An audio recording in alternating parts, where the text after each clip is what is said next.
Pada awal abad ke-17, di puncak Bukit Gresik, berdiri sebuah pusat spiritual Islam yang sangat dihormati di tanah Jawa, yaitu Giri Kedaton.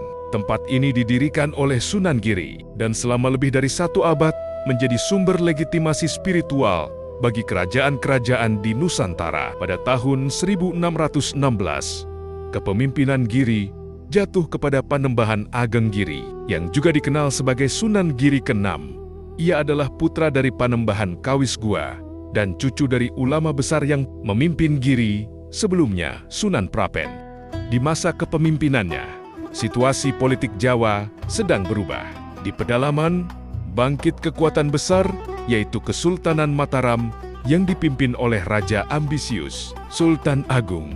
Ia memiliki visi besar, menyatukan seluruh Jawa di bawah kekuasaan Mataram. Namun ada satu kekuatan yang tidak mudah ditaklukkan Giri Kedaton. Sebagai pusat spiritual Islam yang sangat dihormati, Giri memiliki pengaruh moral dan religius yang besar.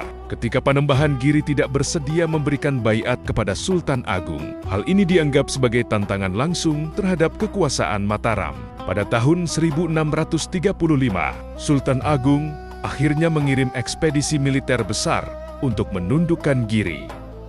Pasukan ini dipimpin oleh seorang bangsawan, Surabaya, yang juga memiliki garis keturunan ulama, yaitu Pangeran Pekik. Pertempuran pun terjadi. Pada serangan pertama, pasukan Giri yang dipimpin seorang panglima Muslim Tionghoa bernama Endrasena berhasil memukul mundur pasukan Mataram. Namun, perang belum selesai. Keesokan harinya, serangan besar dilancarkan dari 2 arah. Pertahanan Giri akhirnya runtuh. Endrasena gugur di medan perang, dan Panembahan Ageng Giri melarikan diri sebelum akhirnya tertangkap. Meski berhasil ditangkap, nyawa Panembahan Giri diselamatkan oleh Pangeran Pekik. Ia kemudian dibawa ke Mataram sebagai simbol bahwa kekuasaan spiritual Giri kini telah berada di bawah bayang-bayang kerajaan.